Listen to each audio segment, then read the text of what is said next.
Костя, ну ты совсем обнаглел, как я посмотрю.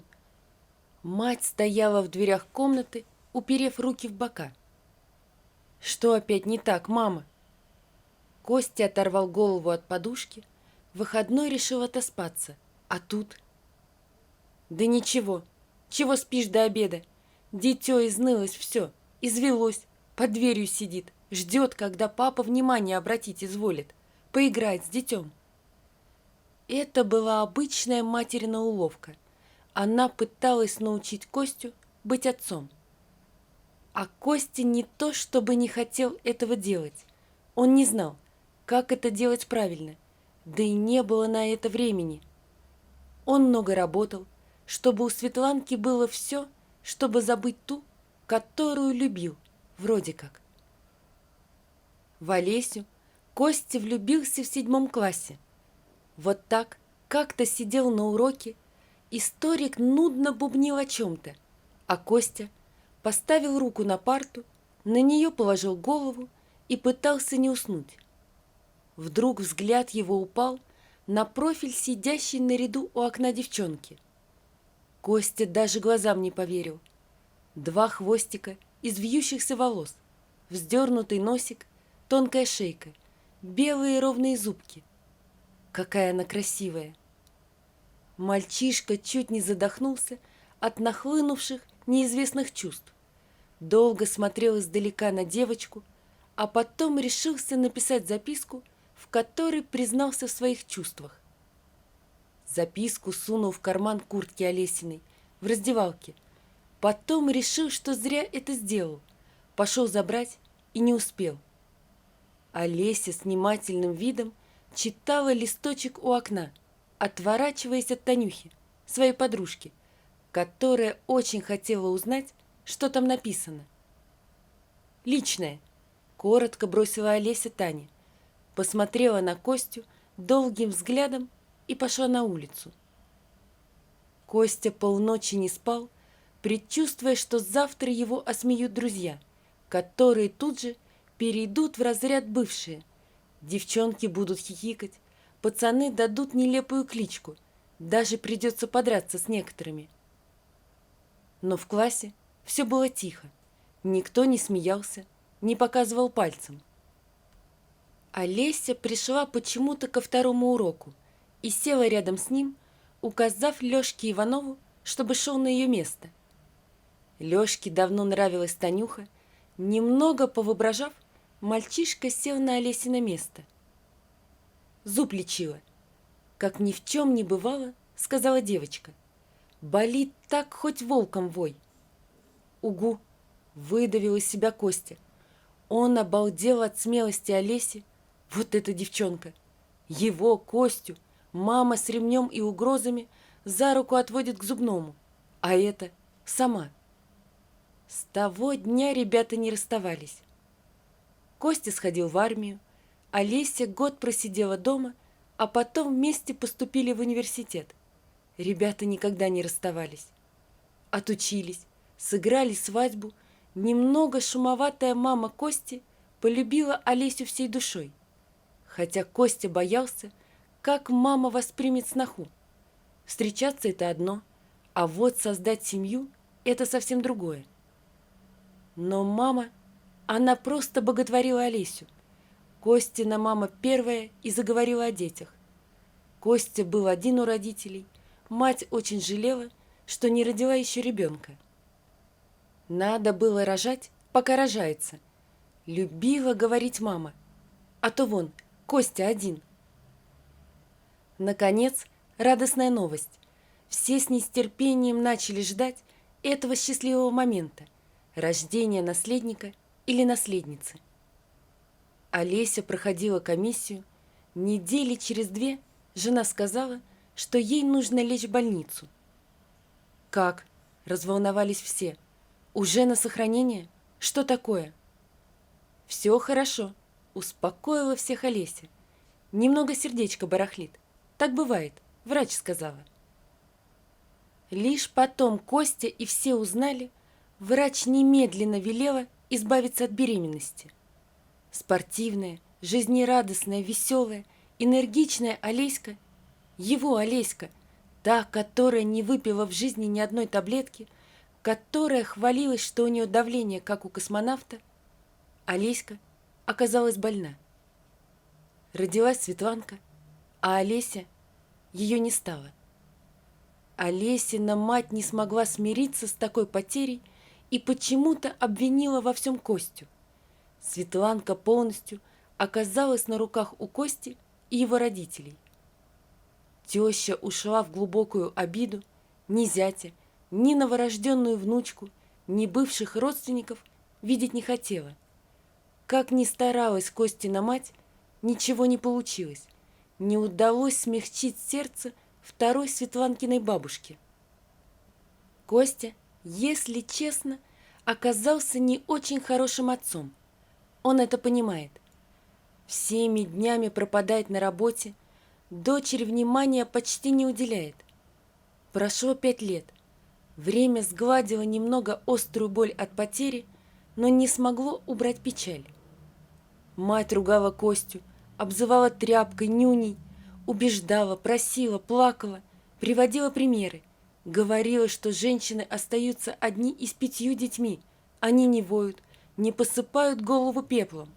Говорила, что при живом отце ребенок, девчонка сиротой растет.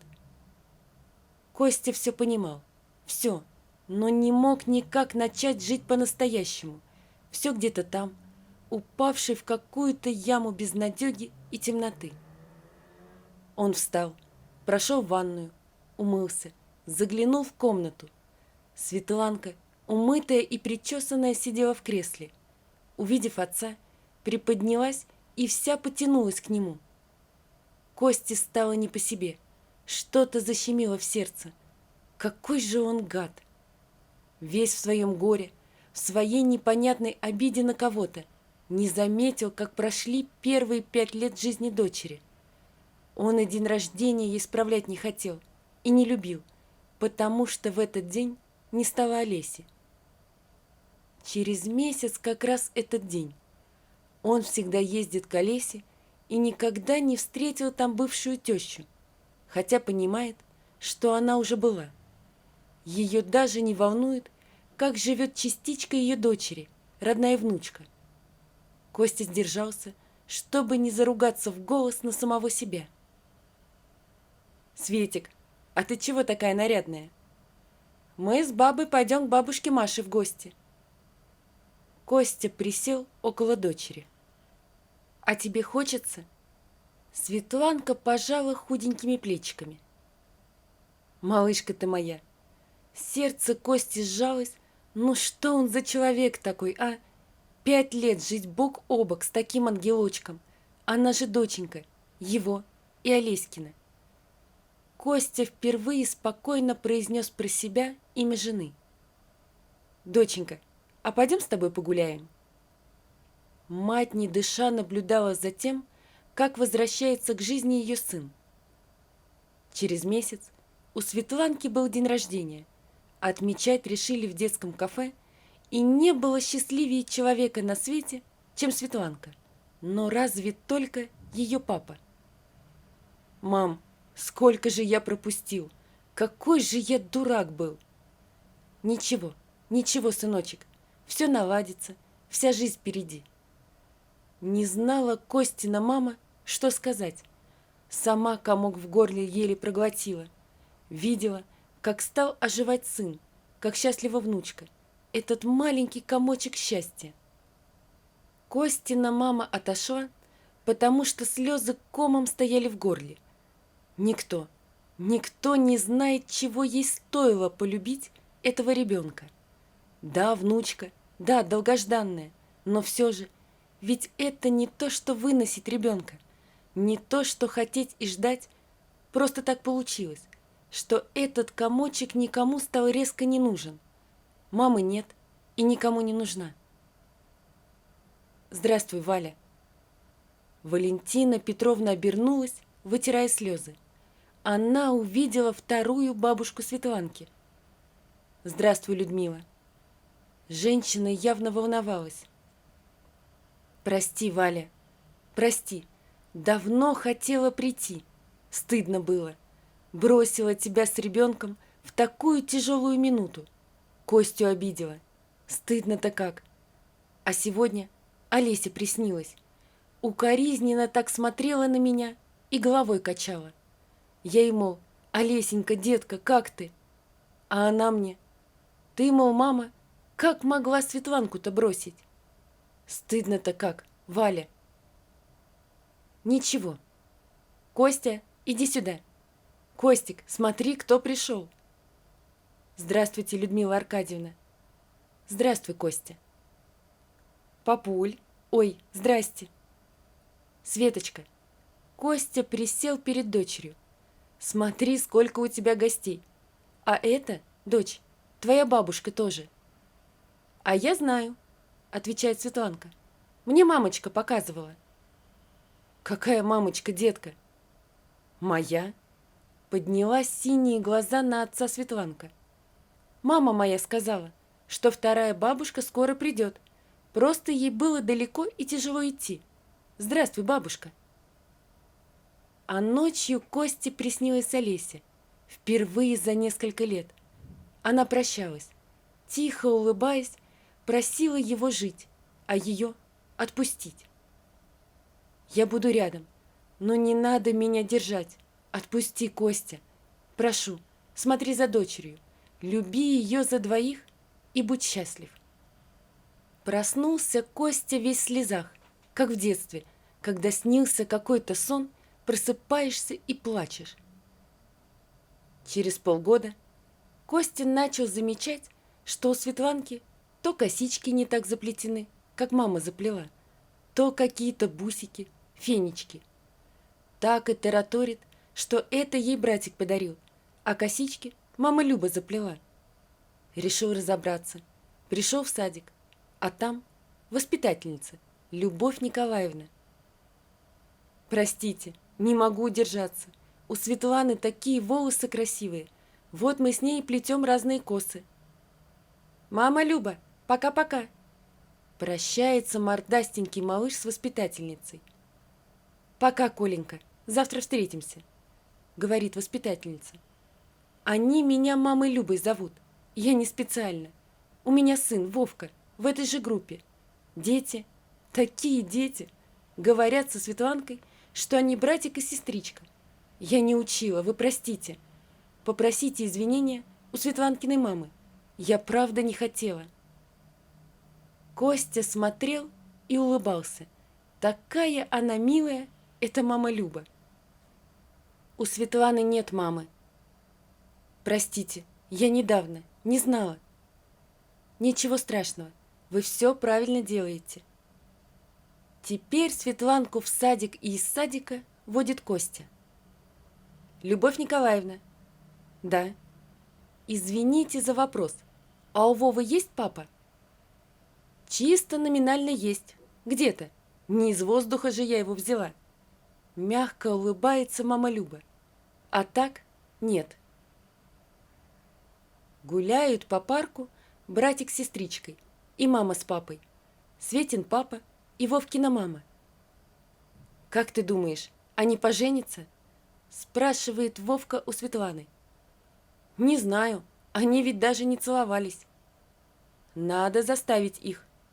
«А как это сделать?» Дети начали шептаться, склонив голову друг к другу, а потом, взявшись за руки, скрылись в кустах. Бегают по парку мама и папа, выкрикивают имена своих детей, спрашивают у прохожих. А дети в этот момент сидят в кустах и хитро наблюдают за родителями. Решив, что уже пора, они выскакивают перед плачущей мамой и кому-то звонящим папой. Те кидаются обнимать и целовать детей. «Да не нас целуйте!» — кричат дети. «А друг друга целуйте! Мы-то при чем?» «В смысле друг друга? Ну-ка объясните!» «Так у вас же радость! Дети нашлись!» Родители переглядываются и... «Ох, что-то я волнуюсь, мам!» «Ты чего, Костя? Ну как пацан, ей-богу!» «Папочка, ты не переживай, я же рядом!» Ты моя радость. Да, я твоя радость. А еще у меня теперь будет брат. И мама, живая, настоящая. А потом, показав на небо, тихо добавила. А та, моя мама, рада за тебя, папа, и за меня. Вот такая история, друзья. Напишите, пожалуйста, что вы думаете об этой истории. Не забудьте подписаться на канал и поставить лайк. Всего вам доброго. До свидания.